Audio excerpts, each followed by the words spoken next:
Muy bien, vamos a hablar acerca de el comportamiento o conducta que debe tenerse dentro de la celebración de la Santa Misa y quiero que partamos del hecho de que no vamos a hablar de cómo se estructura la misa, cuáles son sus partes, qué hace el padre yendo de un lado para otro, sino que consideremos que es algo que va muchísimo más allá todavía. Es realmente que cuando estemos dentro de la celebración de la Santa Misa, sepamos que debemos poner nuestro corazón en el cielo, porque vamos a estar en esa unión con Dios nuestro Señor. Cuando vamos nosotros a la Santa Misa con esa disposición, es no solamente cuando tenemos el mejor comportamiento, sino cuando sacamos los mayores frutos, las mayores bendiciones de parte de Dios nuestro Señor.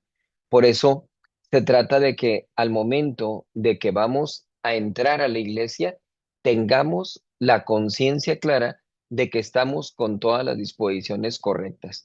Entonces, de eso vamos a hablar en esta ocasión, a eso nos vamos a referir. Partimos entonces de qué es la misa.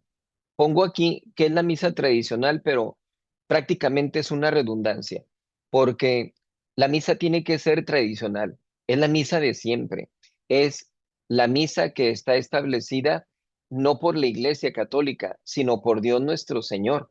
Es Dios quien establece la Santa Misa, de tal manera de que no pueden haber diferentes misas, es la misa de siempre. Hacemos la especificación de misa tradicional porque eso implica para nosotros un mayor compromiso.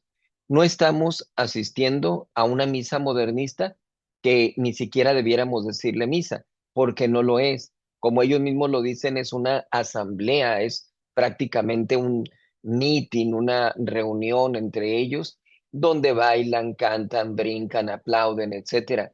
Entonces, simplemente el decir que es la misa tradicional es prácticamente para hacer esa distinción, hacer esa diferenciación de lo que vemos en la mayoría de las iglesias actualmente con lo que realmente tiene que ser, lo que es la verdadera misa. Entonces, les hago la pregunta, a ver si alguien me contesta. ¿Qué significa la palabra misa? ¿Alguien sabe lo que es el significado de la palabra misa?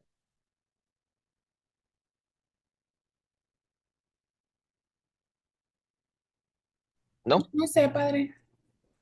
Les doy una pista. ¿Se acuerdan que al final de la misa se dice, ite misa est? Sí, Qué significa entonces la palabra misa? ¿Quién sabe?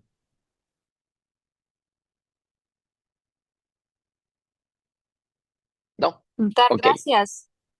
No, no, fíjense que no. No. Eh, Cuando decimos ite misa est, significa váyanse. Ite, váyanse. Misa est. Esta es la despedida.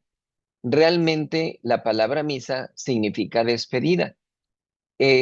La gente se familiarizó mucho con la palabra misa porque antiguamente se decía dos veces ite misa es en la misa, una vez en el ofertorio y otra vez al final, como todavía lo conservamos en la actualidad. La primera parte se les decía a los catecúmenos, que eran aquellas personas ordinariamente adultas que estaban estudiando la doctrina cristiana para poder bautizarse. Entonces ellos entraban a la iglesia cuando se iba a celebrar la misa, pero cuando se daba el ofertorio, allí el padre decía, ite, misa es, váyanse, esta es la despedida, dirigiéndose a los catecúmenos para que ellos salieran de la iglesia, porque no estaban todavía preparados para escuchar la misa completa, para evitar que cayeran en una irreverencia o que malentendieran alguna parte de la misa, pues mejor se les despedía en ese momento. Nada más se quedaban los fieles. Por eso la misa se divide en dos partes, misa de los catecúmenos y misa de los fieles. Y ya los fieles se quedaban hasta el final de la misa, donde se repetían las palabras, ite, misa es, váyanse, esta es la despedida. De tal manera de que como escuchaban mucho la palabra misa, pues ellos decían, vamos a misa. Entonces, de manera etimológica podemos decir Eso es la misa, es la palabra de despedida. Si nos referimos nosotros a lo que significa la misa, lo que es en realidad la celebración de la Santa Misa, pues podemos nosotros decir que es el sacrificio de nuestro Señor Jesucristo en la cruz, perpetuado en nuestros altares.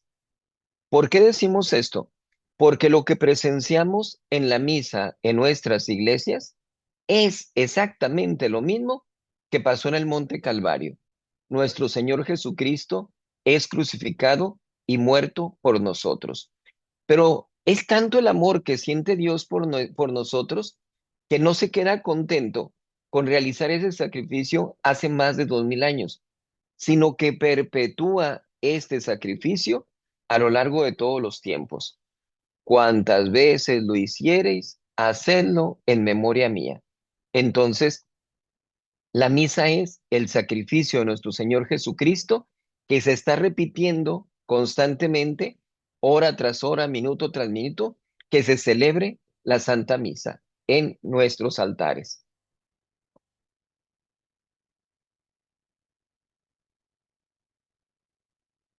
La misa, según el misal de San Pío V, en 1570, fue reafirmado en el Concilio de Trento.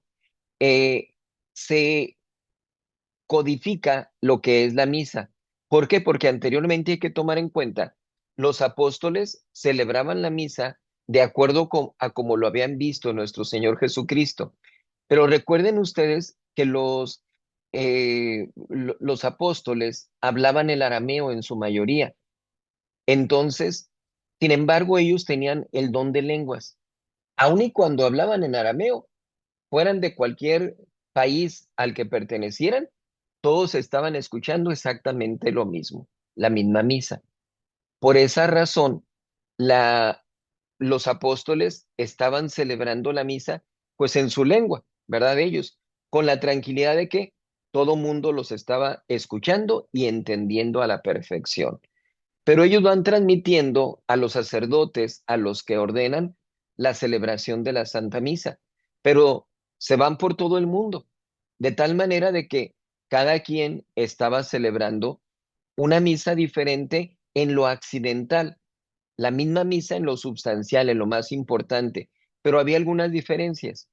Y el Papa San Pío V, para que evitaran esas diferencias, establece esa codificación de las misas que se conocían en aquel entonces y establece el misal que tenemos, el misal tridentino, en ese siglo XVI. Entonces, a partir de allí, se establece la única misa para todo el mundo. Posteriormente, bueno, ya de antiguamente, mejor dicho, se tenía establecido que la misa tenía que ser celebrada en latín. ¿En latín por qué? Porque era lo que se hablaba en el Imperio Romano. En el Imperio Romano, pues ellos hablaban el latín y el Imperio Romano pues era gran parte de Europa, de Asia y de África. Si era lo que la mayor parte del universo conocido en aquel entonces hablaba el latín. En las universidades, en las escuelas, se enseñaba el latín, entonces era muy fácil que la gente hablara en latín. Por esa razón, tomando en consideración el don de lenguas que decíamos de los apóstoles, se establece el latín para que cualquier persona de cualquier nacionalidad que sea esté escuchando siempre la misma misa. Y lo vemos nosotros en nuestro caso.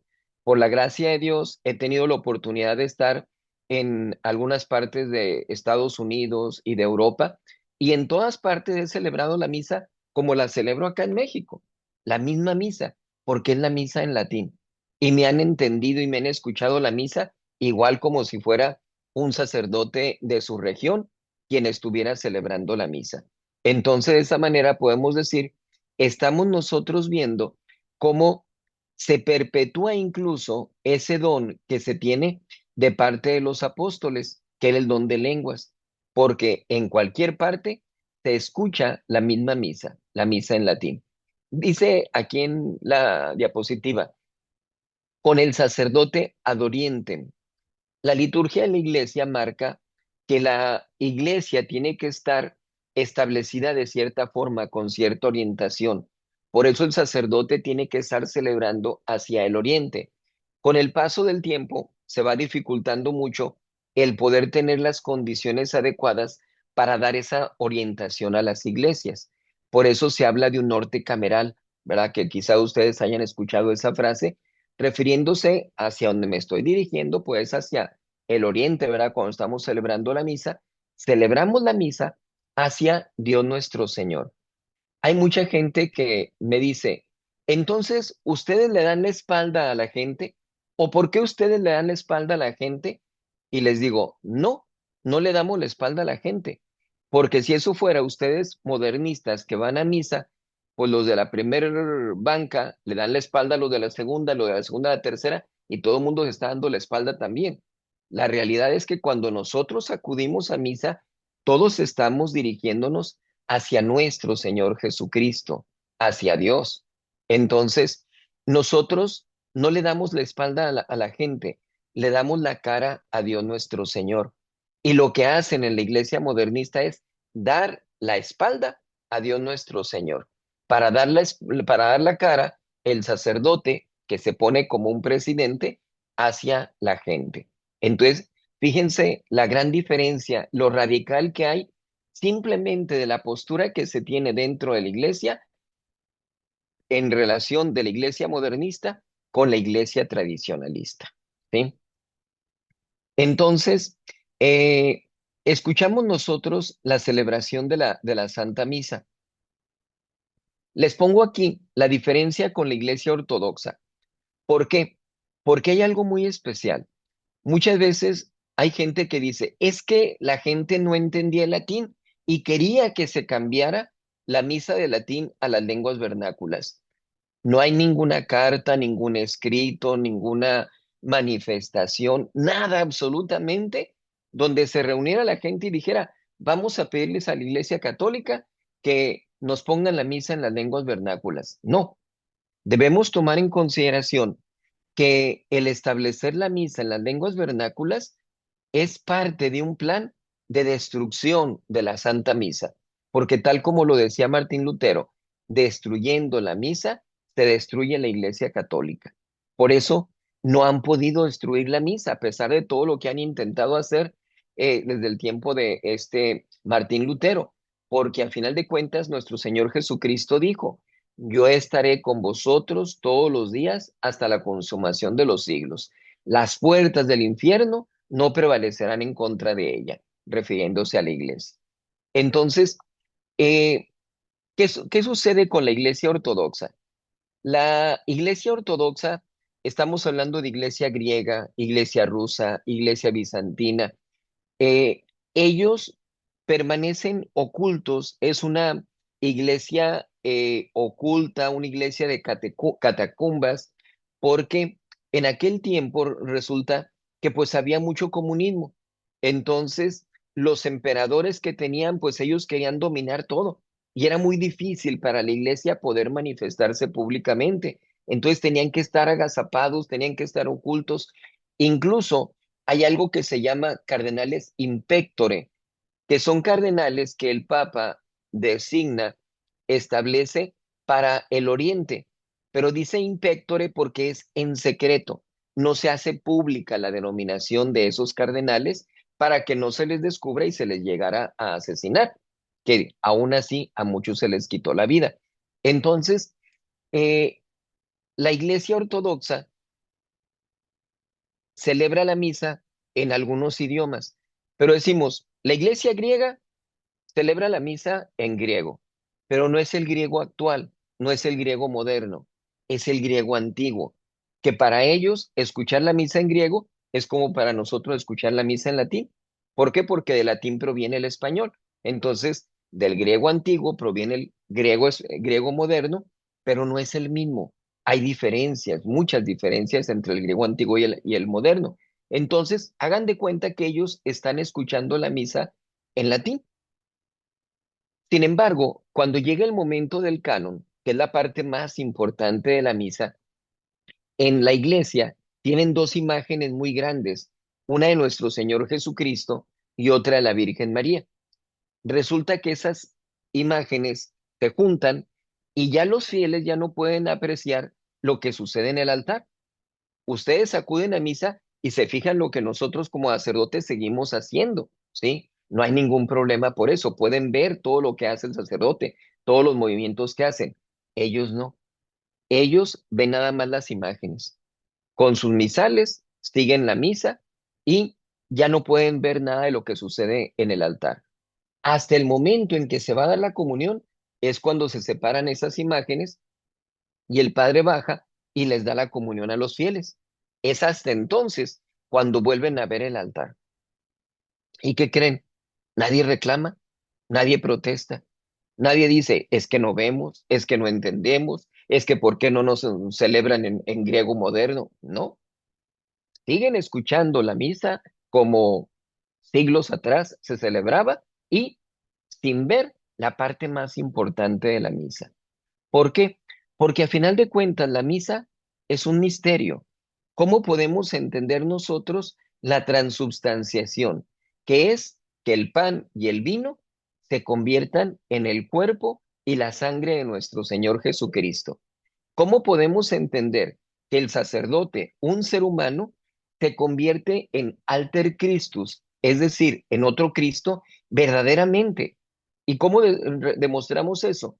Porque al momento de la consagración, el sacerdote toma el pan, la hostia, y dice, traduciéndolo al español, esto es, pues, mi cuerpo.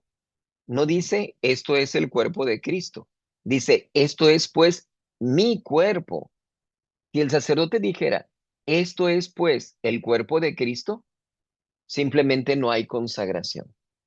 El pan seguiría siendo pan, el vino seguiría siendo vino.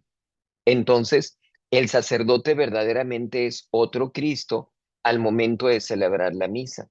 Por eso dice, esto es pues mi cuerpo. De tal manera que partiendo de eso decimos, hay un significado bastante profundo, bastante especial en lo que se refiere a la Santa Misa. Estamos hablando del sacrificio de nuestro Señor Jesucristo. ¿Cuáles son entonces las actitudes que debemos tener cuando vamos a la misa? Dividimos esas actitudes en externas e internas. Las actitudes externas son cómo vamos nosotros exteriormente a escuchar la Santa Misa. ¿Cuál es la postura que nosotros llevamos, la vestidura, cómo nos vemos exteriormente? Como está dirigido a ustedes, señoritas, esta plática, pues vamos a especificar en el caso de la vestimenta de la mujer. Tiene que ser una vestimenta modesta, faldas o vestidos largos. Tampoco se trata que vayan como monjas, ¿verdad? Ni nada por el estilo. Pero sí, como hemos dicho, dos dedos debajo de la rodilla. Esa es la forma correcta en que se tiene que llevar la falda o el vestido. Que no sean ropas entalladas, que no sean transparentes, llevar puesto su velo, que no haya escotes, que no haya adornos llamativos. Me encuentro mucho con personas que traen algunas playeras con algunas figuras, con algunas palabras, en ocasiones en inglés o en otros idiomas. Me pasó, por ejemplo, en Uxpanapa, Veracruz, una muchachita que de unos 13 años más o menos de edad, que entra a la iglesia con una blusa con una leyenda en inglés. Entonces, dando el sermón, la veo y no alcancé a entender lo que decía. Hasta el final de la misa la mando llamar y a ver, ¿qué dice tu blusa? Y se rió y dice, no sé, no le entiendo. Y le digo, ¿y para qué te la pones si no le entiendes? Pues no sé, mi mamá me la compró. Ya viendo lo que decía, traduciendo lo que decía, pues era algo insolente, ¿verdad? No vulgar, pero sí insolente, algo así como de una rebeldía. Y le digo, eso es lo que estás tú enseñando aquí dentro de la iglesia, ¿verdad? Entonces, debemos tener mucho cuidado. Si no se pueden llevar los adornos llamativos, pues menos ese tipo de caricaturas, dibujos, leyendas, nada de eso que distraiga la atención de la gente. Por eso es muy conveniente que en la iglesia se dividan los hombres de las mujeres. para que no haya nada que llame la atención entre un sexo y otro, sino que puedan dirigirse adecuadamente cada quien a estar ante la presencia de Dios nuestro Señor y en Él exclusivamente concentrar la atención. Entonces, que ustedes no den lugar a llamar la atención de las otras personas, que no estén al pendiente de cómo van vestidas, los tacones que muchas veces se escuchan muy fuerte, etcétera. No, nada de eso. Con toda modestia porque vamos ante nuestro Señor. Y la postura que se debe tener, la postura física o corporal, es pues en los tiempos en que corresponde estar de rodillas con sus manos juntas, ya sea sobre las piernas o con las manos juntas ante el pecho, dependiendo de cómo estén colocadas, sin distracciones. Es bien molesto, les digo, el estar escuchando celulares, ¿sí? Eh, por más que le pone uno los anuncios ahí en la entrada de la iglesia para que apaguen sus celulares, es muy común estar escuchando los celulares. Ponen más atención de apagar sus celulares en el cine o en algún otro evento al que asistan que dentro de la iglesia, ¿sí? Entonces, yo, por ejemplo, soy auditivo. El hecho de que esté sonando un celular me molesta mucho y me distrae de la celebración de la misa. Entonces, no hagan eso, cuiden de no caer en ese error. Y obviamente, pues no estar platicando. Apenas el domingo pasado estoy dando el sermón, llega un señor a esa hora que está ya el sermón y llega todavía saludando a los de la banca y riendo ahí diciéndoles algunas cosas. Por obra de Dios, después de la misa pasa a la oficina y pues aproveché ahí para decirle, hey, le encargo mucho que no esté hablando dentro de la iglesia y que llegue temprano, ¿verdad? Para que se prepare adecuadamente para escuchar la misa. Gracias a Dios lo tomó a bien, ¿verdad? Porque hay ocasiones en que hasta se molestan, ¿verdad? Cuando uno les corrige esas cosas. El Señor lo tomó muy bien, gracias a Dios. Pero decimos, ¿qué necesidad de estarles llamando la atención? Cuando ustedes mismos, por el hecho de decir, ¿en dónde estamos? ¿Ante quién estamos? Pues tienen que hacer a un lado todo tipo de distractores. Entonces, tiene que haber una postura adecuada cuando estamos dentro de la Santa Misa. Hay que estar con una disposición de ánimo adecuada. Necesitamos tomar en consideración que nuestro corazón tenemos que entregarlo a Dios nuestro Señor. Debemos nosotros seguir con nuestro misal, la misa, o estando en recogimiento interior. Muchas veces, si no llevamos un devocionario, no llevamos un misal, se nos dificulta el poner atención, el concentrarnos adecuadamente. Santa Teresa de Jesús, santa especial de mi devoción, ella es una maestra de la oración, pero dice que al principio de su vida espiritual, ella tuvo muchas dificultades para concentrarse en la misa. Tan es así que decía que no podía ella ni siquiera estar concentrada todo un Padre Nuestro, que antes de que terminara el Padre Nuestro ya se había distraído. Santa Teresa era muy carismática, muy alegre, muy bromista, muy jovial. Eh, Tenía trato con otros sacerdotes, monjes. Ella se encarga de la reforma del Monte Carmelo, no nada más en las mujeres, sino también en los hombres. Les digo esto porque en una ocasión platica con algunos religiosos y les dice eso, que no puede distraer, no puede estar un Padre Nuestro sin distraerse. Y ellos le dicen, no, pues hay que concentrarse, hay que ponerse en la presencia de Dios, etcétera. Y él le dice, ¿y a poco ustedes sí pueden concentrarse todo el Padre Nuestro? Claro, dicen ellos, por supuesto que sí. A ver, dice, les vamos haciendo una apuesta, les voy a dar X cantidad. Si ustedes se pueden concentrar todo el Padre Nuestro. Así es de que a rezar todos el Padre Nuestro y vamos a ver si se concentran. Y se ponen todos a rezar el Padre Nuestro. Cuando terminan de rezar el Padre Nuestro, preguntan, ¿se distrajeron o no? Y cada uno empieza a excusarse, no, pues una disculpa, yo sí, me distraje, no, pues yo también, no, pues duré tanto tiempo, pero ya casi al final, no, pues sí me distraje. Y un religioso dice, yo sí pude rezar todo el Padre Nuestro sin distraerme. Ah, sí, le pregunta a Santa Teresa. Sí, dice, sí, yo sí puedo rezarlo todo completo sin distraerme. Y le dice Santa Teresa de Jesús, ¿y qué estaba pensando cuando estaba diciendo las últimas palabras del Padre Nuestro? Se pone colorado el religioso y dice, pensé, voy a ganar la apuesta. Al último instante, perdió la concentración, ¿verdad? Entonces, es difícil concentrarse. Y si nosotros ponemos distractores a nuestro alrededor, pues va a ser más difícil todavía. Por eso recomienda a ella que llevemos un devocionario, que llevemos un misal. Hay misales, por ejemplo, en imágenes que son muy bonitos y ayudan para poder no solamente concentrarse en lo que está viendo uno en ese misal, sino poder identificar lo que sucede en la misa. Eso ayuda mucho para poder estar con una buena actitud y con una buena concentración dentro de la Santa Misa. Pasamos entonces a lo que son las actitudes interiores en Sí, la misa. Muchas veces yo comento, como habíamos dicho en un principio, que cuando estamos en misa, estamos presenciando el mismo sacrificio que hizo nuestro Señor Jesucristo en la cruz.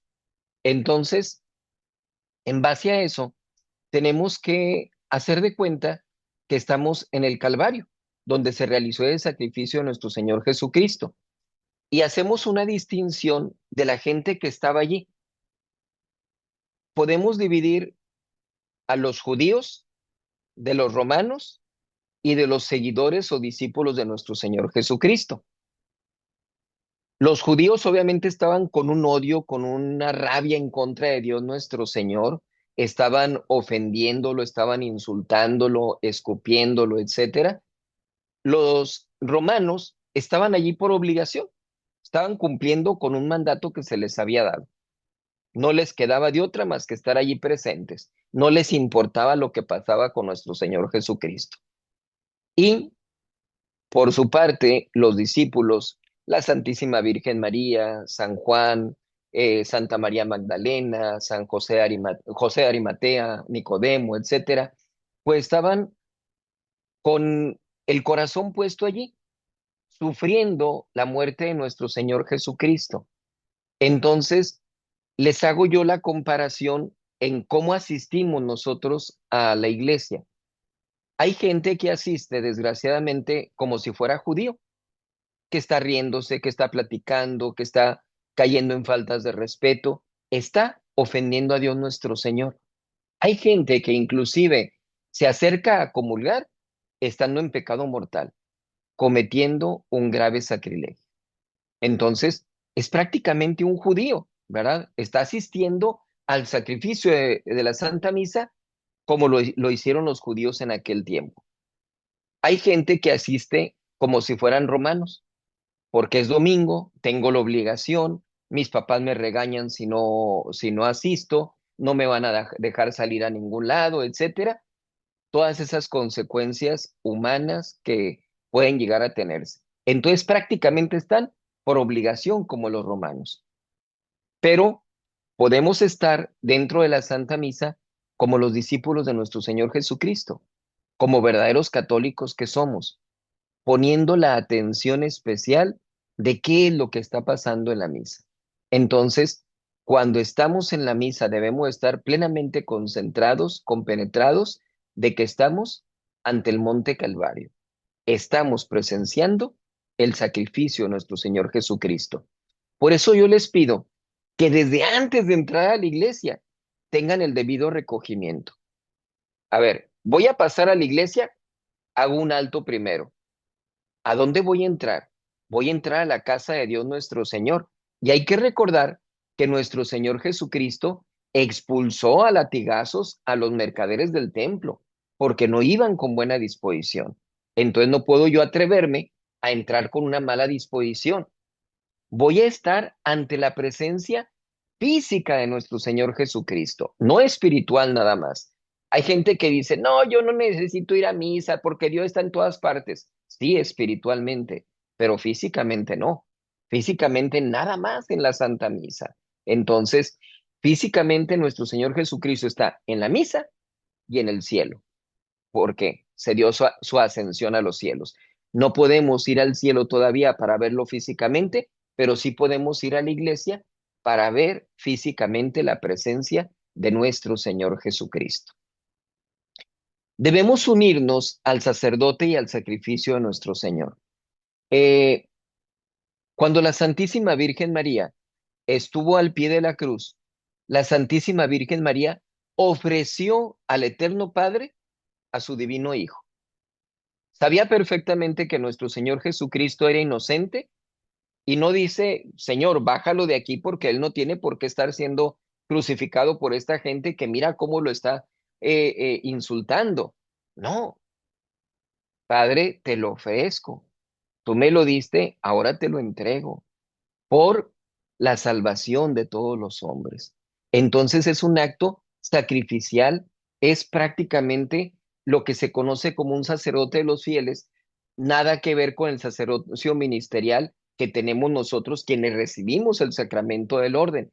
Pero al momento en que se asiste a la misa, se tiene que hacer eso, ofrecer ese sacrificio a Dios nuestro Señor, tanto el sacrificio de nuestro Señor Jesucristo como el sacrificio que puede implicar, por mínimo que sea, el haber asistido a misa. Dejé algún compromiso, dejé tareas, dejé trabajo, dejé amistades, dejé lo que sea, porque para mí eres primero tú, Señor. Entonces tenemos que unirnos de esa manera a nuestro Señor y al sacerdote en la celebración de la Santa Misa. Aquí hay algo muy importante. Yo les recomiendo ofrecer la misa por intenciones concretas. Cuando yo estaba de rector del seminario, yo les decía a los seminaristas, de lunes a viernes tenemos exactamente el mismo horario. Y todo mundo diría, pues es muy monótono, es muy rutinario. Todo depende de con qué disposición estemos nosotros aquí. Entonces, si nosotros cada día ofrecemos esta misa por mis padres, esta misa por mis abuelos, esta misa por las ánimas del purgatorio, esta por los enfermos. Cada día le damos un objetivo diferente a la misa a la que estamos asistiendo. Entonces, por eso yo les recomiendo eso, que ofrezcan la misa por intenciones concretas. Pueden tener el caso de que su papá anda fuera de la ciudad por cuestiones de trabajo, que su mamá se encuentra enferma. Ah, bueno, si yo quiero que a mi papá le vaya bien en su trabajo, que regrese con bien, pues voy a poner todo mi corazón en ofrecer adecuadamente la Santa Misa por ese objetivo, por esa intención. Si quiero que mi mamá se cure y que le sirva esa enfermedad por la que está pasando para su perfeccionamiento espiritual, pues pongo todo mi corazón en la atención que ponga dentro de la Santa Misa. Por eso debemos ofrecer la misa por intenciones concretas. Hay una frase clave que debemos repetir cuando estamos dentro de la iglesia. Silencio, el Señor está presente. Se dice que cuando acudía nuestro Señor Jesucristo a diferentes lugares, nada más era cuestión de verlo para que luego pidieran que la gente guardara silencio. Podían estar con la algarabía de que va a venir y que ahorita se va a presentar, etcétera, etcétera, pero al momento de verlo era silencio. El Señor está presente. Tenemos que escuchar, no hablar. Tenemos que poner atención en lo que Dios nos quiere decir a través de la Santa Misa. Fíjense, ahorita comentábamos de las misas modernistas cómo acostumbran mucho a aplaudir 15 años, bodas, etcétera, y aplauden mucho. Hay una anécdota del Papa San Pío X. Eh, lo meten en una silla gestatoria, que es pues una silla como una especie de trono con una plataforma y la gente lo iba cargando y lo meten hacia la Basílica de San Pedro. La gente amaba a San Pío X. Entonces, al ver que lo llevaban en la silla gestatoria, empezaron a aplaudir todos y le hace la seña el Papa San Pío X. Le hace la seña para que no aplaudan, para que guarden silencio y les dice, en la casa del amo no se aplaude al siervo. Con esa humildad decía, los honores no deben ser para mí, los honores son para Dios nuestro Señor. Entonces, por eso, cuando estamos dentro de la iglesia, tenemos que estar en la medida de lo posible en el más absoluto silencio para escuchar la palabra de Dios nuestro Señor. La Santa Misa lleva una parte sustancial, una parte importante, una parte sin la cual la misa no sería misa, que es la consagración. Es cuando se da el misterio que decíamos ahorita de la transubstanciación. El pan se convierte en el cuerpo y el vino en la sangre de nuestro Señor Jesucristo. Verdaderamente, físicamente, se da esa transformación. Y hay muchos milagros eucarísticos que tenemos nosotros donde se conservan las sagradas especies incorruptas hasta la fecha, después de siglos, sea el cuerpo o sea la sangre de nuestro Señor Jesucristo. Entonces, más allá de las pruebas que nos da nuestro Señor Jesucristo con sus palabras dentro de las sagradas escrituras, de la doctrina que nos dirige la Iglesia Católica, explicándonos lo que nos dice nuestro Señor, tenemos esas manifestaciones, esas pruebas de los milagros eucarísticos. Entonces, allí podemos ver que realmente en la misa tenemos esa presencia física de nuestro Señor Jesucristo en el altar. Eh, y ha habido muchos santos que cuando están en misa han llegado a ver a Dios Padre, al Espíritu Santo, a Dios Hijo, a la Santísima Virgen María, a San José, a infinidad de ángeles, santos, etcétera. ¿Por qué? Porque realmente esa misa es lo que se sigue perpetuando, incluso en el cielo, por toda la eternidad. Entonces, por esa razón, esa parte de la misa, pues debe ser para nosotros el momento central, porque es cuando nuestro Señor Jesucristo se hace presente en el altar. ¿Quién me dice cuándo se da la consagración? El momento exacto, cuando el sacerdote consagra, cuando el pan se convierte en el cuerpo y el vino en la sangre de nuestro Señor Jesucristo. Será después de las palabras de la consagración. Todo lo contrario, en las mismas, el mismo momento de las palabras, ¿sí? Cuando se dan las palabras de la consagración, allí es cuando el pan deja de ser pan y el vino deja de ser vino. Se convierten en el cuerpo y la sangre de nuestro Señor Jesucristo. Pero específicamente, ¿cómo identifican ustedes cuando el Padre está diciendo esas palabras? ¿Qué hace el Padre en ese momento? ¿Qué postura tiene en la misa cuando dice las palabras de la consagración?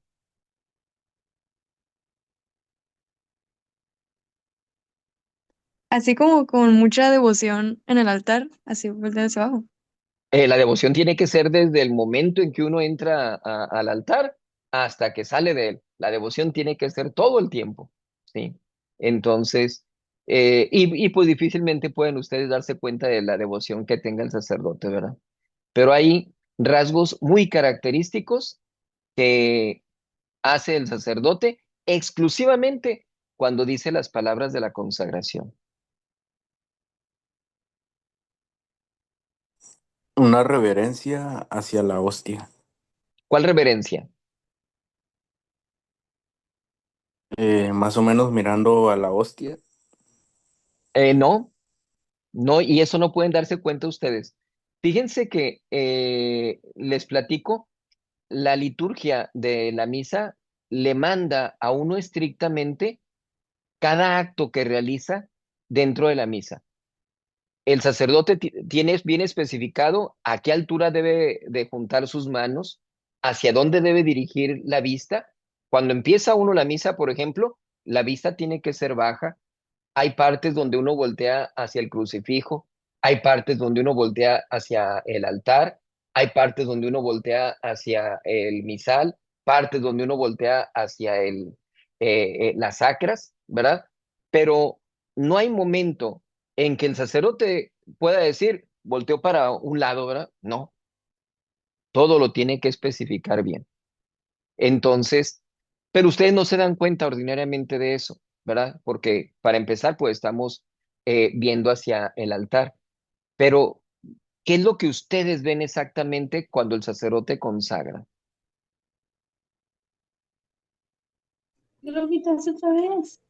¿Perdón? No entendí.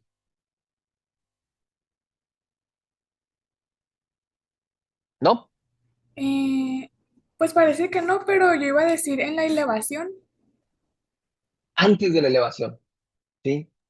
¿No, Eh, ah, ¿Cómo, ¿no cómo? será cuando levanta sus manos y las junta arriba? O a lo mejor me estoy equivocando. No, no, no, no, no es allí. Fíjense, les voy a decir, el momento en que el sacerdote consagra es cuando se inclina profundamente y los codos los coloca en el altar.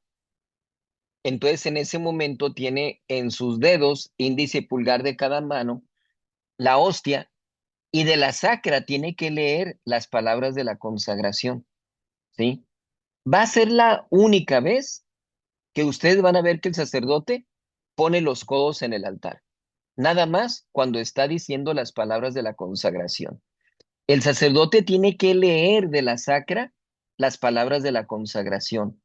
Si el cáliz, por ejemplo, estuviera muy grande o si la palia estuviera muy grande, que le impidiera al sacerdote ver las palabras de la consagración de la sacra, tiene uno que voltear al misal y de ahí leer las palabras de la consagración. ¿Nos las sabemos de memoria? Por supuesto que sí, pero no las podemos decir de memoria.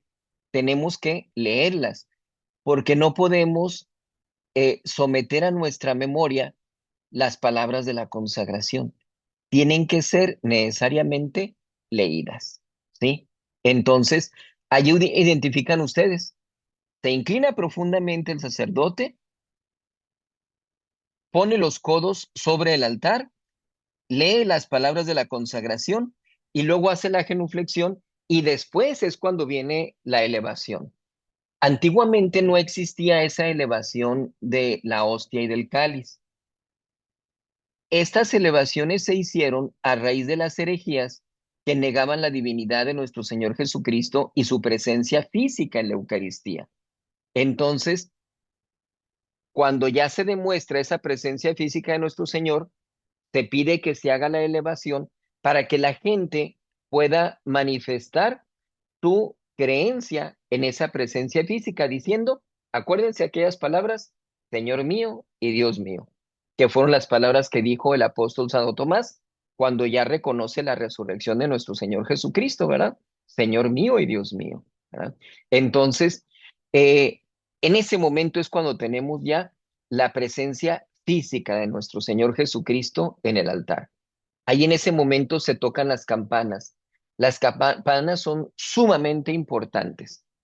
Las campanas, desde que yo entré al seminario se me dijo, la campana es la voz de Dios, que nos llama a cumplir con nuestras responsabilidades. Y de dentro de la iglesia, pues se toca la campana en la misa. Para empezar, se tocan las campanas, para llamar a misa, ¿sí? Eh, ese toque de campanas incluso es diferente. Hay un toque de campanas cuando es para llamar a misa, primera, segunda y tercera llamada.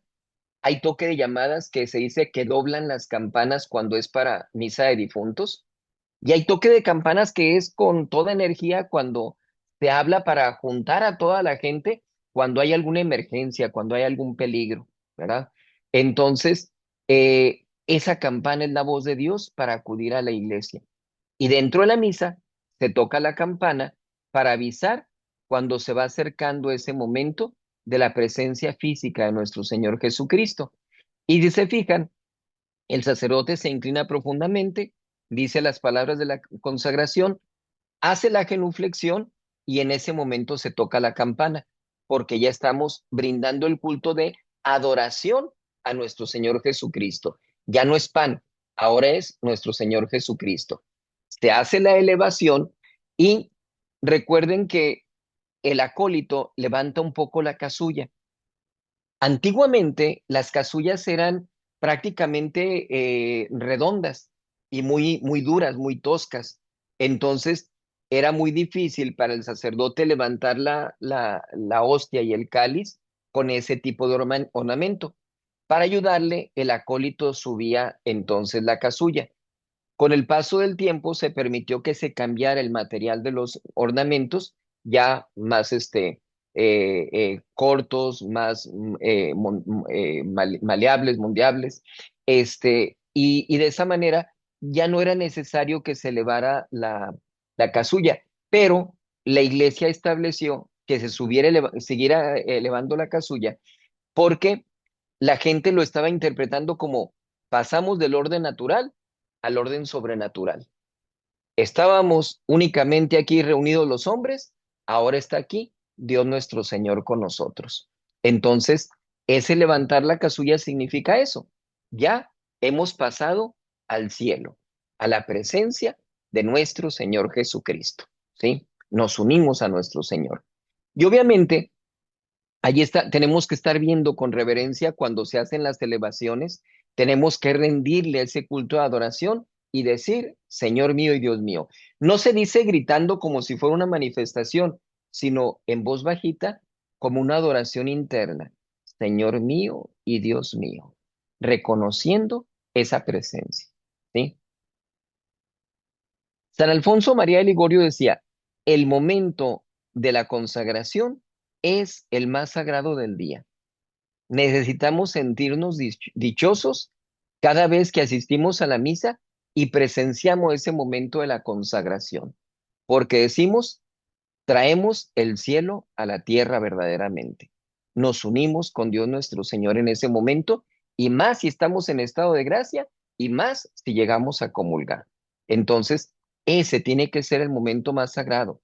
Por eso debemos buscar no asistir por obligación a misa, asistir por amor a Dios nuestro Señor. Fíjense, en Hermosillo, ya que son ustedes de allá, les platico que antiguamente, no les tocó a ustedes esa etapa, la gente no asistía a misa entre semana. No sé cómo estará ahora, ¿verdad? Pero en aquel entonces la gente asistía domingos y alguna que otra en sábado, ¿sí? Porque se tenía la cofradía del Carmen y pues se quedaban para la misa, ¿verdad? Algunos. Pero ordinariamente la gente era de, asisto a misa el domingo porque es la obligación y se acabó. Yo estaba de rector del seminario. Cuando de rector del seminario me cambian a encargado de la iglesia allá en Hermosillo, pues yo iba ya con la costumbre de estar celebrando la misa todos los días, pero había ocasiones en que no teníamos ni acólito, tenía que andar batallando con eso. Y muy tristemente veía que la gente no asistía a misa. Entonces, se me ocurre pasar por las casas invitando a la gente, ir visitando a la gente de la feligresía y decirles, una vez al mes que asistan, nada más una vez al mes. ¿Qué les parece? No, pues está bien, padre, muy bien. ¿Cuándo pueden asistir? No, cuando usted diga. No, pues cuando ustedes puedan, ¿verdad? No, pues cuando usted quiera. ¿Cómo le digo? No tiene ningún impedimento para asistir a misa. No. Y decía yo, ¿y entonces por qué no asisten? ¿Verdad? ¿Por qué si no tiene nada que hacer por las tardes, que teníamos la misa a las 6, por qué no asisten a misa? ¿Por qué se quedan jugando? ¿Por qué se quedan viendo la tele? ¿Por qué se quedan acostados? ¿Por qué se quedan peleando, discutiendo, etcétera? En lugar de asistir a la misa. Entonces, tenemos que incluir dentro de nuestras ocupaciones ese acto de amor a Dios nuestro Señor. Asistir a misa cuando no es de obligación, cuando podemos hacerlo voluntariamente, ¿verdad? Entonces, pensando en esto, que es el momento más sagrado del día que vamos a presenciar nosotros. Y obviamente, como decíamos, la comunión es cuando Dios viene a nosotros. Si estamos en estado de gracia, prohibido estrictamente acercarse a comulgar si no están en estado de gracia o si no están en ayunas. El ayuno eucarístico, acuérdense, son 3 horas alimentos sólidos, 1 hora los líquidos. Tiene una prórroga de un margen de 15 minutos para que no caigamos en el escrúpulo de que me falta un minuto, no son las 3 horas todavía. No, tenemos hasta 15 minutos, no 16, 15 minutos como máximo, ¿verdad? Entonces, si en lugar de ser 3 horas, son 2 horas 50, 2 horas 55 de que terminé de comer, puedo acercarme a comulgar. Me choca que lleguen y me pregunten, padre, ¿puedo acercarme a comulgar? Pues nomás cuéntale, ¿verdad? ¿A qué hora dejaste de comer? Cuéntale las 3 horas, réstale si quieres tus 15 minutos, nada de prórroga, pero ustedes tienen que saber, ¿puedo o no puedo comulgar? ¿A qué hora dejé de comer? De ahí le marco las 3 horas o la hora si es un líquido, ¿sí? Entonces, el ayuno eucarístico nos obliga bajo pena de pecado mortal. No hay parvedad de materia.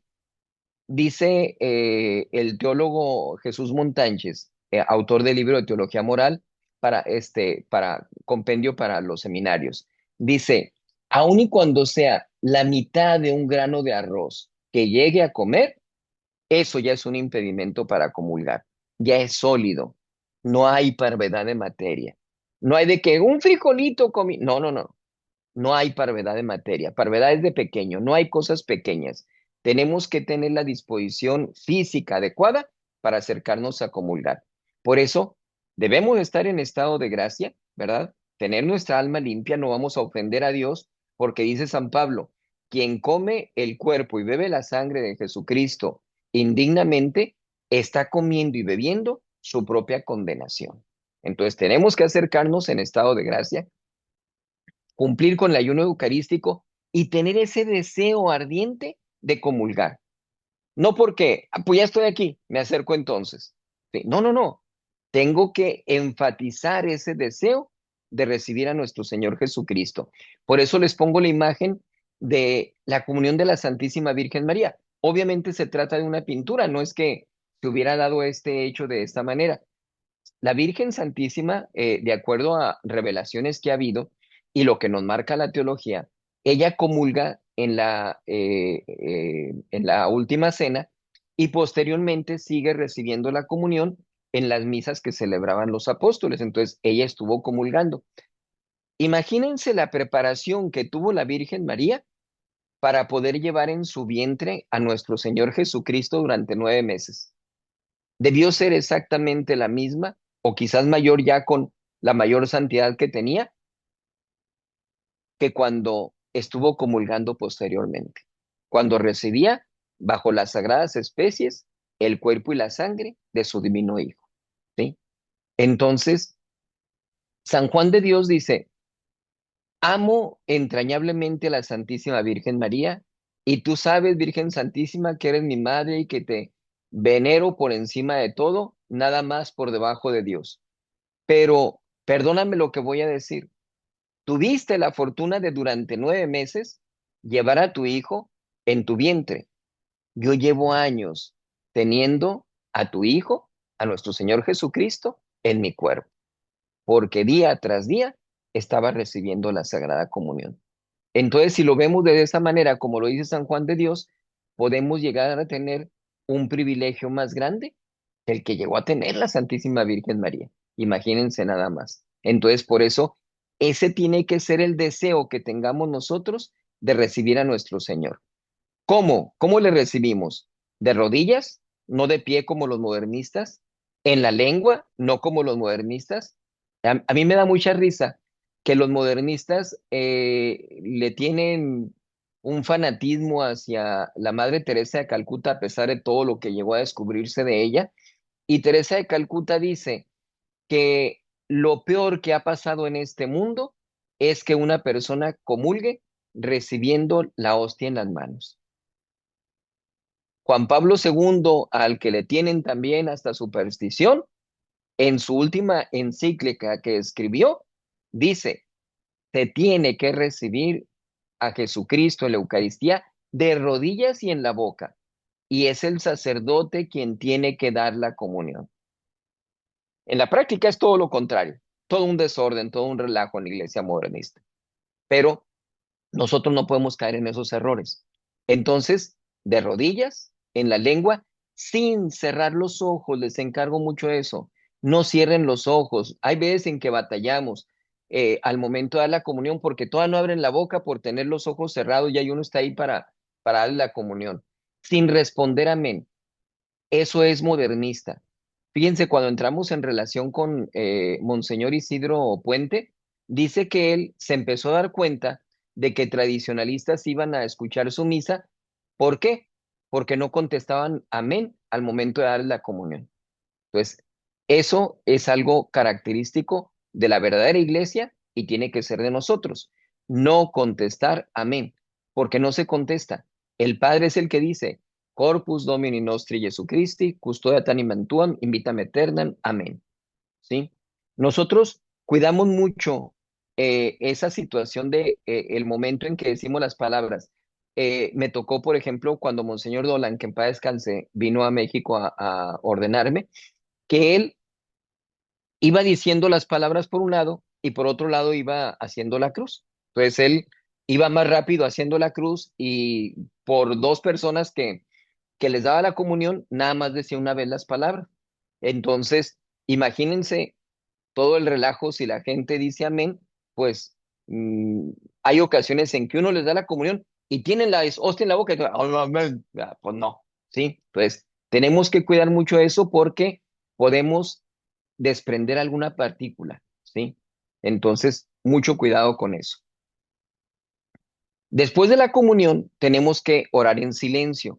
Hay gente que comulga, se va a su asiento y se sienta. No, no, no. Tenemos la presencia física de nuestro Señor. Cuando se cierra el sagrario, la gente que no comulgó se puede sentar porque ya se cubrió la presencia de nuestro Señor. Pero quienes han comulgado no, tienen que seguir de rodillas en silencio, rezando, haciendo su acción de gracias. Hay una anécdota de San Francisco de Sales de una ocasión en que da la comunión a una persona y se da cuenta de que sale disparado de la iglesia.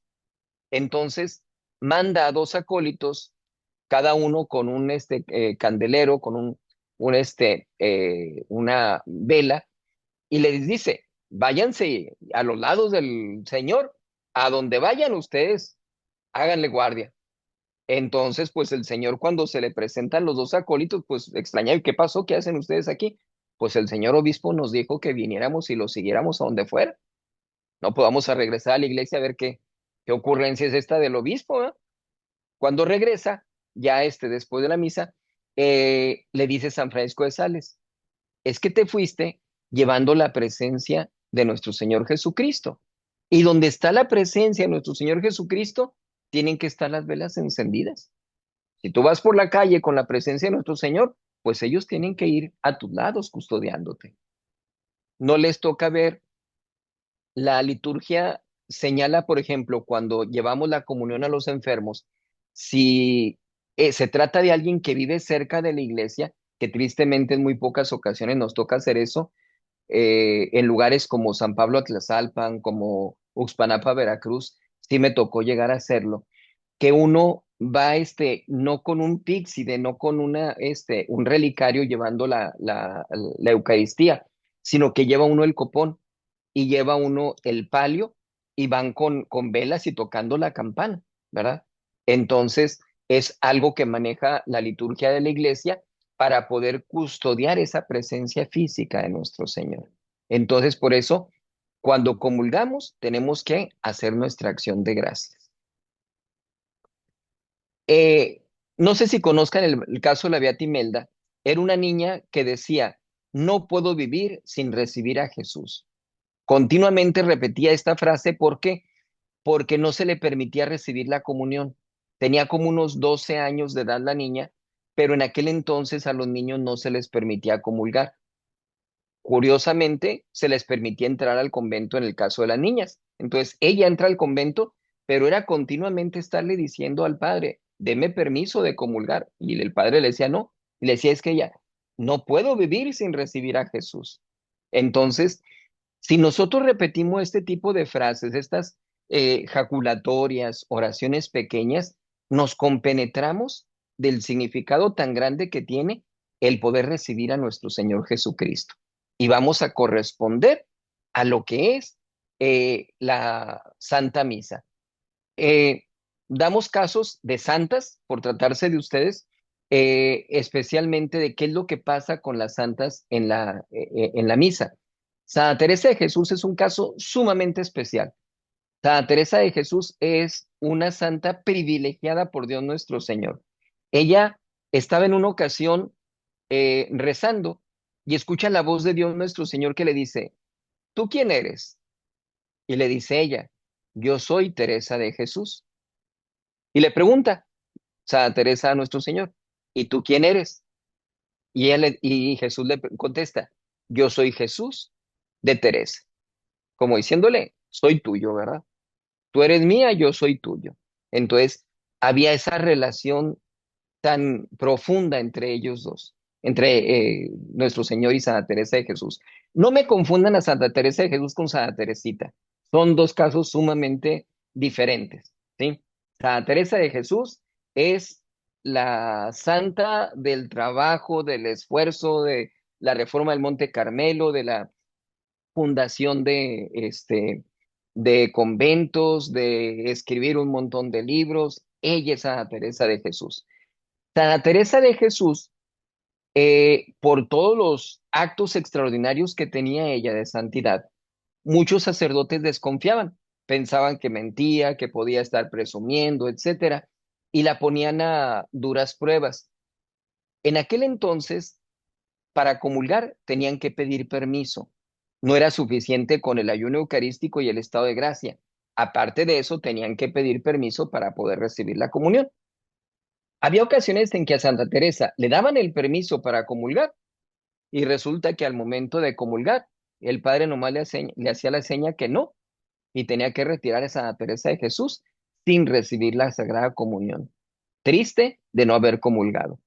En una ocasión en que acerca a ella con mucha devoción, pues resulta que el padre le hace la seña que no, pero ella no alcanza a verlo, ¿sí? No se da cuenta de la señal que le estaba haciendo el padre y ella permanece de rodillas. Pero insiste el padre haciéndole la señal de que no le va a dar la comunión, pero para sorpresa del padre, del copón que tenía ahí con las hostias, se desprende una hostia, se eleva y va a la boca de Santa Teresa de Jesús. Quiere decir, Dios mismo se le entregó en esa sagrada comunión. Entonces, fue una de las señales que tuvieron los sacerdotes para decir, pues no son mentiras lo que dice, ¿verdad? Parece que no es presunción de ella, sino que es cierto que tiene esos privilegios de Dios nuestro Señor. Entonces, a Teresa de Jesús, si ustedes ven el libro de su vida, pues ella platica todo lo que se preparaba para poder comulgar. Muchas veces, aun y cuando no le dieran la comunión. Veamos entonces el caso de Santa Gema Galgani, que ella asistía a la Santa Misa y en el momento de la consagración lloraba de amor por nuestro Señor, ¿sí? Porque sabía que en ese momento ya estaba presente físicamente nuestro Señor Jesucristo. Hay ocasiones en que llego a detectar cierta hipocresía en algunas personas cuando se acercan a comulgar, ¿sí? De que llegan ahí y empiezan ahí con su moqueo y se les salen las lágrimas y se van y dice uno, ¿y la conducta? ¿Dónde está el cambio de conducta? ¿Verdad? No, tenemos que considerar que esas lágrimas de amor de Santa Gema eran espontáneas, ¿verdad? No es algo que está buscando la persona, ¿sí? Entonces, tenemos que cuidar mucho de eso, de no buscar apariencias, de no querer dar una imagen hacia las otras personas. No, no, no. Tenemos que ser honestos, tenemos que ser sinceros y acercarnos con un profundo amor a la Sagrada Comunión para que cualquier acto que se presente sea algo completamente espontáneo, que no sea algo fabricado, ¿sí? Entonces decimos, el llorar no significa necesariamente que está haciéndolo con mucha devoción. Puede ser un acto de hipocresía también, ¿sí? Entonces, tener mucho cuidado con ese detallito, pero decimos, en el caso de Santa Gema de Galgani, pues queda más que evidente que se trataba de llorar por amor a nuestro Señor Jesucristo en ese momento de la consagración. Retomamos el caso de la Beata Imelda, aquella niña, porque ella murió de amor después de comulgar. Decíamos que ella no podía acercarse a hacer la primera comunión, pero sí se le permitió estar en el convento. Ella era hija de unos condes. En una ocasión en que, como sucedía comúnmente, se celebraba la misa y ella se quedaba en la capilla en acto de adoración a nuestro Señor, pidiéndole la gracia de que le dieran la Sagrada Comunión. Entonces, en esa ocasión, sucede que se retiran las religiosas, se retira el padre de la iglesia y después llegan a ver un resplandor que sale de la capilla y acuden todos a ver qué es lo que sucedía, qué era lo que estaba pasando. Y se encuentran con que, más o menos como el caso de Santa Teresa, pues resulta que en este caso el copón sale del sagrario y estaban flotando el sagrario y arriba la hostia, mostrando de esa manera que Dios nuestro Señor quería que se le diera la comunión a la Beata Imelda, a esta niña. Se da cuenta, obviamente, el padre de eso, va y se reviste para darle la comunión, toma el copón, toma la hostia, le da la comunión. Se queda con una mirada de amor, con un sentimiento tan profundo que todas las religiosas, aún siendo religiosas, estaban sumamente edificadas por el ejemplo de ella, el amor con que había recibido la Sagrada Comunión. Y se quedan viéndola varios minutos. Va pasando el tiempo hasta que ya se les hace mucho que siguen esa postura con esa muestra de amor que van y la mueven. Entonces resulta que se dan cuenta de que ya ha muerto.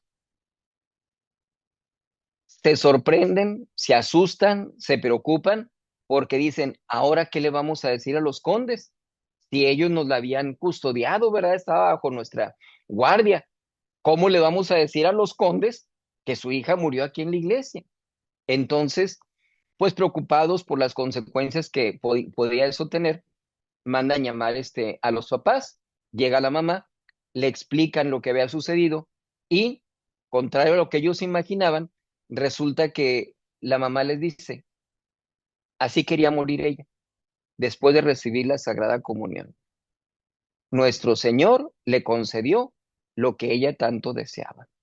Entonces, no hubo una molestia, no hubo una tristeza, sino obviamente la tristeza por la muerte de su hija, ¿verdad? Pero conforme con la voluntad de Dios, porque no era más que la voluntad de su hija, ¿verdad? Porque ella misma decía, no puedo vivir sin recibir a Jesús. Y al momento en que lo recibe, es el momento en que termina su vida, como diciendo, ya no tengo que estar aquí, ya no es necesario mi presencia en este mundo. Ya recibí lo más grande, que es a nuestro Señor Jesucristo. Entonces, para que se fijen cómo se tienen esos modelos de pureza, de amor, de reverencia, de adoración dentro de estas santas, dentro de la Iglesia Católica, que nos muestran cómo tenemos que conducirnos nosotros cuando asistimos a la Santa Misa. Eso nos debe llevar entonces a algunos compromisos de manera personal. En primer lugar, prepararme espiritualmente antes de cada misa, ¿sí? No voy a estar en cualquier lugar, voy a estar en la casa de Dios. No voy a estar ante la presencia ni siquiera de un rey, un emperador, un presidente. Voy a estar ante el Rey de Reyes, ante Dios mismo, el creador del universo. Tengo que prepararme para ello. Llevar el velo como un signo de humildad. Eh, Fíjense, eh, hay ocasiones en que algunos sacerdotes, cuando la gente no quiere acudir con velo, dicen, mejor no vengas. Yo trato de evitar caer en esa actitud radical, porque yo he visto por experiencia que cuando una persona asiste a misa, aun y cuando al principio vaya sin velo, con el paso del tiempo, el mismo ejemplo de las demás mujeres mueve a que ellas hagan lo mismo, ponerse el velo, ¿verdad? No, no quieren desentonar con la espiritualidad, con la solemnidad que sucede dentro de la iglesia. Entonces, no podemos ir como si fuéramos policías de cómo va la gente vestida a la iglesia. Vamos nosotros ante la presencia de nuestro Señor y nos cuidamos personalmente de ir bien vestidos. En el caso de ustedes, llevar su velo humildemente, porque lo dice San Pablo, la mujer debe llevar velo al orar. Y si no quiere velarse, que se rape, ¿verdad? Así lo dice claramente en la carta a los Corintios. Entonces es muy estricto, muy radical San Pablo al referirse a eso. Les encargo mucho estudiar su misal, ¿verdad? Aprender bien partes variables, partes invariables, dónde está el prefacio, dónde están las conmemoraciones. Si necesitan una plática especial para eso, la programamos. Si quieren acudir con su párroco para que les hable sobre eso, como se les haga mejor, pero es sumamente importante que aprendan a llevar bien su misal, porque luego también, aparte de que no se reciben todos los frutos, que es lo más importante, tristemente no damos un buen ejemplo hacia los demás, ¿sí? Hay gente que dice, ¿y para qué vengo a misa si todos están ahí nomás durmiéndose en la iglesia porque no saben ni en qué parte van, ¿sí? Entonces, no hagamos eso. La misa encierra todo un tesoro que no podemos nosotros desperdiciar. Entonces, necesitamos aprender bien nuestro misal como debe ser. Debemos, como decíamos antes, ofrecer cada misa por una intención. Puede ser por varias intenciones, ¿verdad? Pero decimos que vaya con una intención, con un objetivo nuestra asistencia a misa. Se lo recalco aquí para que no se nos olvide, que no lo dejemos pasar inadvertido. Que digamos, esta misa la ofrezco por esta intención en particular. Debemos hacer nuestra acción de gracias después de comulgar, no salir corriendo como si estuviera quemando la iglesia, ¿verdad? Cuidar de darle gracias a Dios por la gran fortuna que nos ha permitido de estar ante su presencia física. Entonces, pudiéramos estar horas y horas allí haciendo la acción de gracias, ¿verdad? Entonces, 15 minutos que estemos allí no nos va a afectar en nada. La Santa Misa bien oída vale más que todos los tesoros del mundo, decía San Leonardo de Porto Mauricio. Hay un libro muy especial de San Leonardo sobre la Santa Misa que es muy, muy recomendable para que lo lean. Es muy bonito ese libro, muy profundo. Y esta frase de él es como una ejaculatoria, ¿verdad? Como las otras que hemos dicho. Pueden ustedes, antes de entrar a la iglesia, decir, la Santa Misa bien oída vale más que todos los tesoros del mundo. Entonces, debo de acercarme con toda la disposición para poder recibir ese tesoro. De tal manera de que todo eso es lo que encierra esa presencia de nuestro Señor Jesucristo en la Sagrada Eucaristía. Es a lo que acudimos nosotros cada vez que escuchamos la Santa Misa.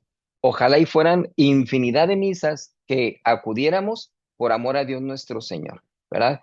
Para que vayamos aprendiendo más y que ese aprender de Dios sea en esa unión que tengamos con Él. Entonces, para que podamos tener una mejor disposición cada vez que entramos a la iglesia y sobre todo cuando estamos dentro de la Santa Misa. No sé si tengan ustedes algunas preguntas, dudas al respecto. Pues si tienen alguna duda la pueden poner por el chat y ya yo se la puedo hacer al padre. Yo tengo una duda, padre. Dígame. En la parte de la consagración, pues al momento de que se eleva la hostia la vemos y después cuando se baja nos inclinamos, hacemos reverencia. Sí, sí, exacto. Es cuando el sacerdote hace la genuflexión. Ujú. Ah, ok. Y por ejemplo, cuando el padre dice las palabras de la consagración, ¿nosotros podemos leerlo desde el misal o mejor, pues sin leerlo completamente en silencio? Pueden leerlo, que no sea en voz alta porque es un momento secreto, un momento de mucho recogimiento, de mucha intimidad con Dios nuestro Señor. Entonces, que sea así en voz sumamente baja para no perturbar a la demás gente, ¿verdad? Ah, muy bien. Muchas gracias. De nada para servirle. Y preguntan por el chat, cuál es el misal que recomendó? Hay muchos misales, hay varios misales. El misal que nosotros conseguimos más fácilmente, de manera más común, es el misal de Dom Gaspar Lefebvre, ¿sí? Que es un misal que se editó en Bélgica. Entonces, es el que se nos hace más fácil de llegar a conseguir todavía en la actualidad. Hay otros misales que de repente los encuentra uno en librerías de libros usados, pero así el que podemos conseguir en buenas condiciones, pues es ese. Muy bien. También preguntan, ¿en el ayuno eucarístico aplican también los medicamentos? Eso están exentos. Medicamentos no entran en prohibición. Muy bien. Pues vamos a ver si alguien tiene alguna otra duda. Ujú. Para especificar eso, eh, hay gente, por ejemplo, que es diabética o que tiene algún problema gastrointestinal y que no puede estar en ayunas, ¿verdad? Entonces ellos dicen, me tengo que tomar medicamento, pero debo de comer alguna galletita, alguna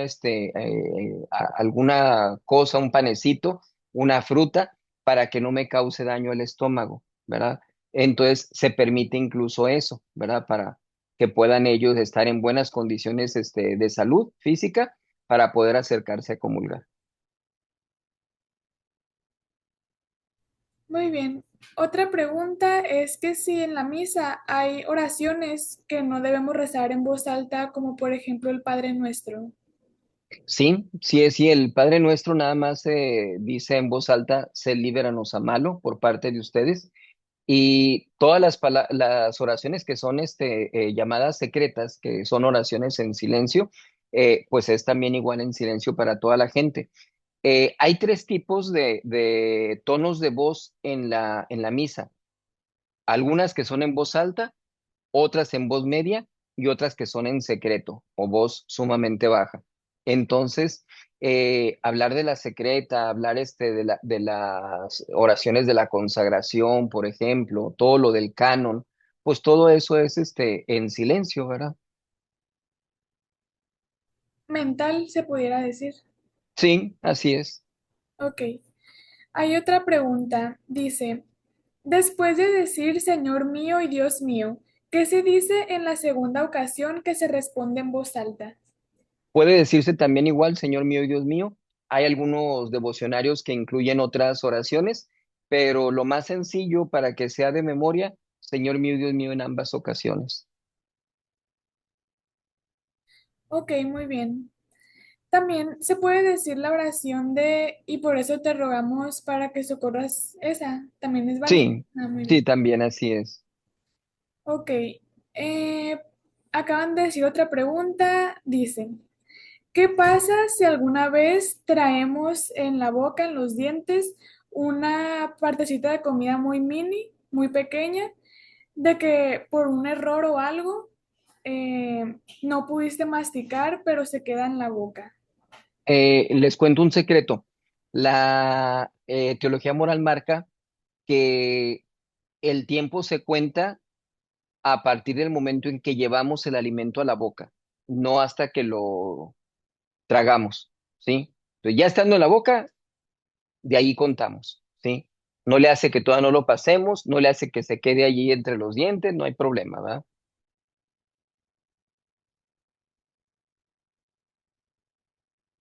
Muy bien. Ahorita con lo que decía de las oraciones, un punto muy importante es cada vez que se asiste a misa, con las condiciones debidas, confesión, comunión, etcétera, se puede ganar indulgencia plenaria al final de la misa, con la oración a Jesús crucificado, aquella de miradme, oh mi amado y buen Jesús, postrado en vuestra divina presencia. Con esa oración se alcanza indulgencia plenaria. Eso significa, se borran todas las penas temporales debidas por los pecados y por lo tanto la persona, si muriera después de una misa en esas condiciones, se iría directa al cielo sin pasar por purgatorio. Muy bien. También preguntan, ¿se puede rezar un rosario durante la misa? Y si sí, ¿en qué partes no se debería rezar? Sí se puede en todas partes, en cualquier parte se puede hacer. Hay personas que se les dificulta poder concentrarse dentro de la misa y pues el estar rezando el rosario pues les ayuda para tener esa concentración. Lo ideal es que aprendamos bien la misa para que no necesitamos recurrir al rosario, ¿verdad? Que podamos estar compenetrados de cada parte de la celebración de la Santa Misa, pero no hay ningún problema si lo hacen. Y preguntan si no es por concentración.